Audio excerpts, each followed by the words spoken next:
I was mentioning earlier in the program, I had a chance to actually spend about 10 or 15 minutes talking with our next guest following an event last Saturday morning in Jerome. And he is currently campaigning in a primary. He is the challenger against Maxine Bell, running for state legislature, one of the two seats in that particular district that she has held for a number of years. We'd like to introduce everyone to Reggie Stearns. And thank you for coming in this morning. Well, thank you, Bill. Thanks for having me. I appreciate it. We wanted to mention right away, for people who don't know a little bit about your background, you've been away for a number of years because of your work related to the U.S. military, about 2 decades worth. Yes, sir. But you're a local fellow, and you've returned home now, and you've settled back down in the Magic Valley. Right. And by the way, part of that time, about half of it, of the last 20 years I've been here, because I spent some time in active duty, then I became a reservist. But I typically would take a mobilization or something, go to Afghanistan or something out every 2 years or so. I'll be gone a year or two.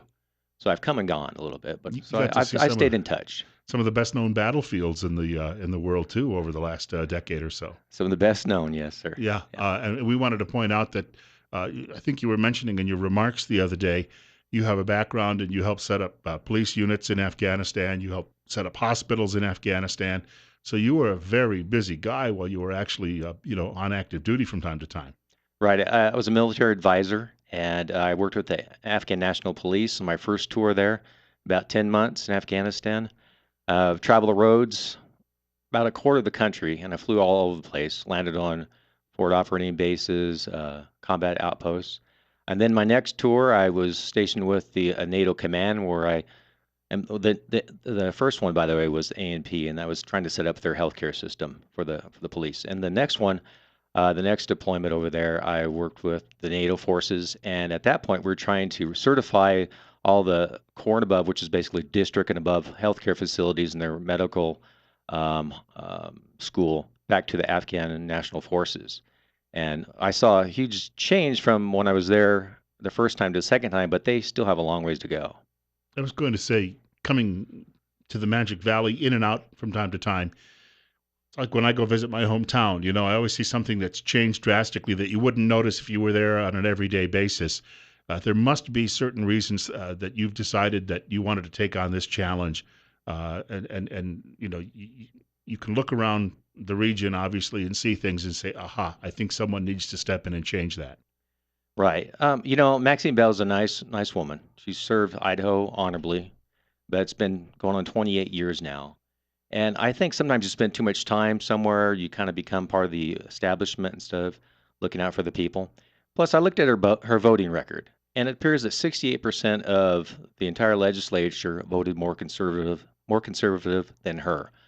And so um, I was I decided that I probably should run for office if nobody else was going to. I know that I spoke with her on the telephone a couple of weeks ago off air, and we were having a conversation about the vote that's gotten a lot of attention. Was she was one of three Republicans who voted against the new concealed carry bill, which will be law in a few weeks. She told me on the phone, she said, one vote in 28 years, and I'm being hammered on that. More so than anything else. But I looked at your website shortly afterward, and obviously you are a strong Second Amendment proponent, and you feel that was a mistake on her part. Oh yes, I think that definitely. Well, first off, the National Rifle Association gave me an A. They gave her a C minus. And secondly, I think when you have restrictions on our constitutional rights, it really gives the advantage to the bad guy because before they rob you, before they rob a bank or do something harmful, they're not going to go get training on weapons and get their certificate, get their permit. And so I just thought that's just a bad call for actually most of the nation. And I'm pretty happy with Idaho siding with now a number of states like Wyoming and Alaska and actually Maine, which is odd. When you made the decision to run, obviously with the military background, uh, you may see it differently if you get to Boise, but I would think that the challenges you've already faced, state legislative actions, and a lot of the backroom brawling and everything that goes on there would seem kind of small compared to what you've already done. Well, it seemed like everywhere I've gone in the military, I've always had to kind of, right from the start, you have to think on your feet. You have to brief the general, you have to brief the colonel, the captain. I'm in the Navy, but I've done joint service with everybody, so I'm just familiar with all of them. And you have to blend in just enough to work, but then you have to lead. You have to lead from the front and not from the back. As soon as you lead from the back, that's when the people are starting to get damaged. In the military, that's when people start dying. In politics, that's when we start we lose control of really Idaho. That's when we lose control and we start leaning to left. I'd like to keep Idaho where it is and probably improve it a little better. It's a conservative state. We have values here.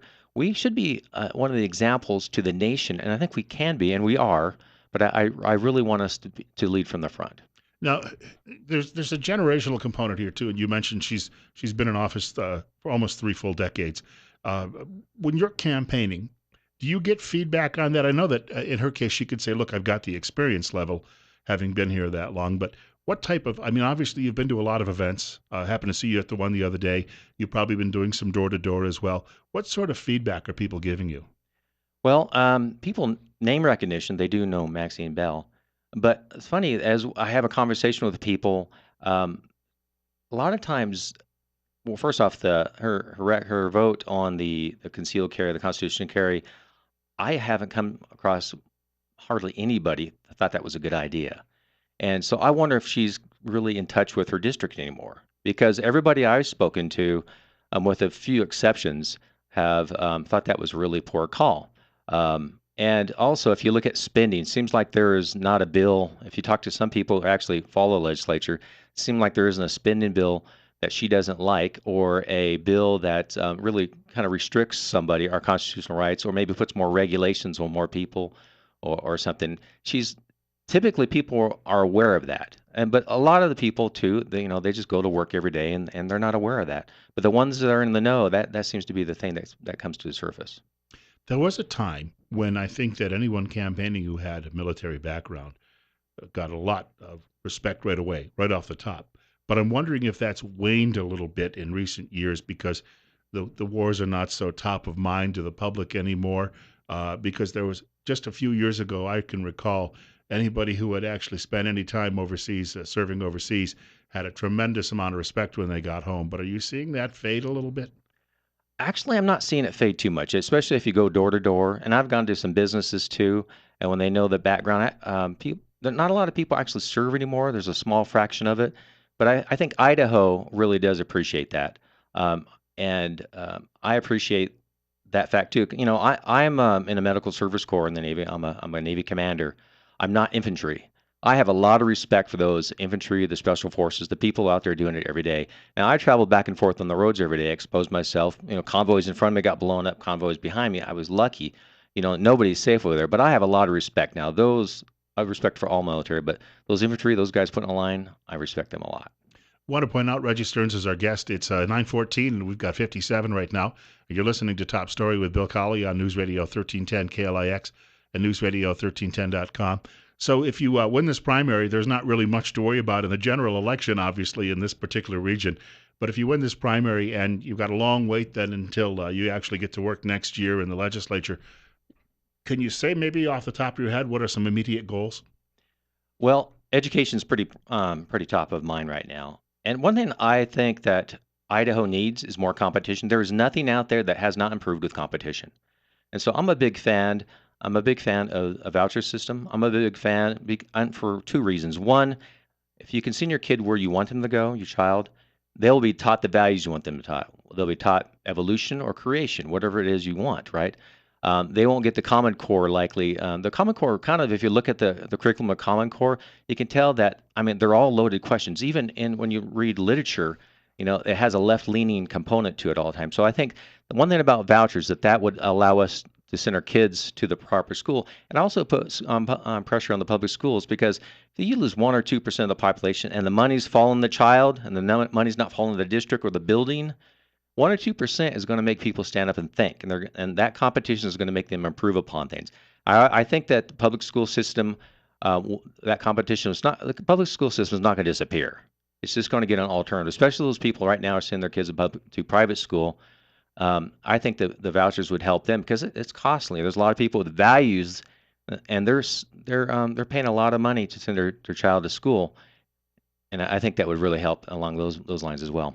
I would imagine too that here in the Magic Valley, a lot of people would benefit from that. I think that if you look at the percentages of people who homeschool, of course, millions are doing it now nationwide. But I'm going to guess In fact, I've talked to some candidates who homeschool their children. I'm going to guess and they send them church schools and they have these other alternatives, that the percentages are quite high already, but they're paying twice, right? Right. Because you're paying the regular school tax, you might have to be paying tuition separately atop that too as well. That's exactly the case. And so, I mean, Idaho's taxes are not high compared to the nation, but they're not low either. So everything helps, especially in this economy. And what's more important too is that that child gets the education they need, that their parents think that child should have. And I think that's got to be something we focus on in the legislature this next term. I know it's kind of unpopular, especially with teachers. They want to kind of keep the current system. They want to keep. They're not going to lose a lot, but that competition is going to make them improve upon. There's nobody out there, especially in the military. I got to tell you, it's up or out. In the civil Yes. service, it's if you're not moving up, you can sit there and stay there. We have to move up, you have to promote, or you get to move on, right? And that's not really the case necessarily in the school systems or in the universities. It strikes me odd that they'll fire the football coach for one or two losing seasons, but they'll keep the administrator, they'll keep the teachers in place. And like I said, I think competition could really do it. And there's plenty of examples worldwide, from Sweden to Chile to the Netherlands, that actually competition has done some amazing things to it. It actually moved Chile from like 4% college rate to more of a 40% people going to college. We got about a minute and a half left or so. I cited you on Facebook the other day because we have a lot of people who don't have much of a web presence or a Facebook presence for a campaign. And I cited you as an example of how you do it with the website the other day. If people are looking to contact you, what's the information for the web and Facebook? It's sternsforidaho.com, and it's Facebook/SternsForIdaho. And if you go there, you'll find that I have a blog going on there. There's an Ask Reggie. You can ask me anything you want. I'll get back with you. My goal is two days. There's issue videos there if you want to know what I believe in stuff there. I've compiled a bunch of issues from YouTube, put them together. You'll see where I stand. If you go there, you're going to either love me or hate me, but you won't be indifferent. I was going to say it's a one-stop shop. I was quite impressed by it Thank you. because I had a couple of candidates who say we don't do much of that in the Magic Valley, and I thought they better start because this is a whole new world when it comes to campaigning and social media. Right, it definitely is. SternsForIdaho.com is kind of my core place. I'm actually using a lot of social media to bring people there. I'm getting anywhere from 70 to 150 hits there a day. It's working quite well, I think. Hope to talk to you again sometime. I'm glad you came by this morning too as well. Thank you, Bill. Appreciate your time here. Got a break coming up in just a moment, about 10 seconds away. And do want to point out we got 40 more minutes of the program still ahead. Bill Colley with you on Top Story on News Radio 1310 KLIX and newsradio1310.com. We just jumped from 57 to 59 degrees, so that must mean some of the clouds parted outside. Plenty more on the way.